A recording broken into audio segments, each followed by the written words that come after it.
שלום לכם. אנחנו כאן במרכז הכרמל מראיינים מספר בני נוער לגבי הרגלי שמיעת המוזיקה שלהם. בואו אחריי.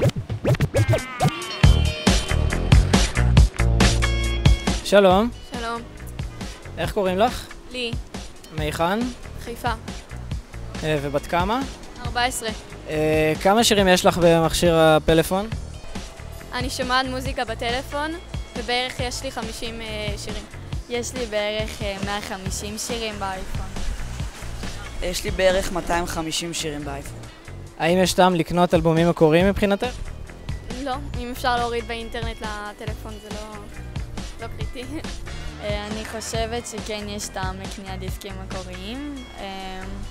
ככה אולי גם מי שבעצם משקיע באמת את הזמן, את הכסף בלייצר את המוזיקה, בלעשות, בלהפיק, בעצם כן כאילו מקבל את הרווחים או את מה שהוא רוצה באמת לקבל על זה, מאשר שנוריד את זה מהאינטרנט.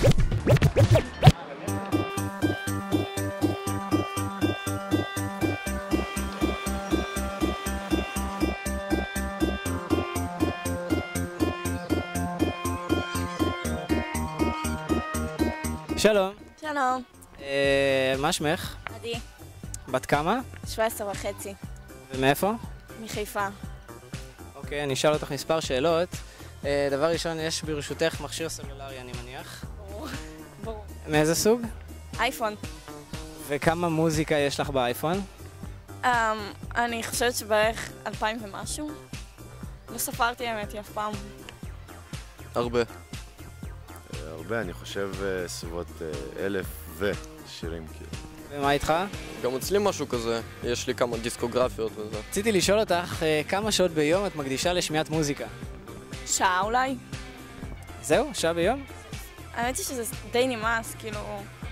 לא יודעת, כאילו שעה, שעה וחצי בערך, משהו כזה.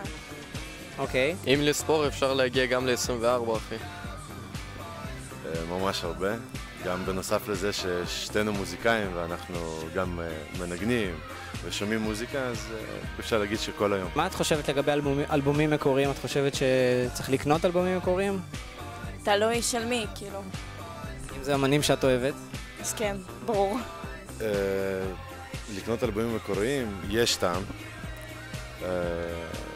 כדי לתמוך באומן והכל, אבל אתה יודע, זה תלוי גם באומן, תלוי איזה אומן זה, וגם במצב הכלכלי, כי זה גורם מאוד חשוב. האם ניסית פעם להקשיב לתקליט? ממש לא. זה אמא שלי יותר. מתעניינת בכלל, לא מכירה? את יודעת מה זה בכלל? יודעת, זה הדיסק הגדול הזה. זה נשמע יותר גרוע מדיסקים למשל, או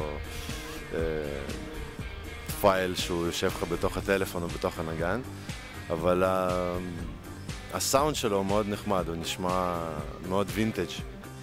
טוב, אז עדי, תודה רבה לך, המון תודות. תודה רבה לכם, עזרתם לנו מאוד, ונתראה בהמשך.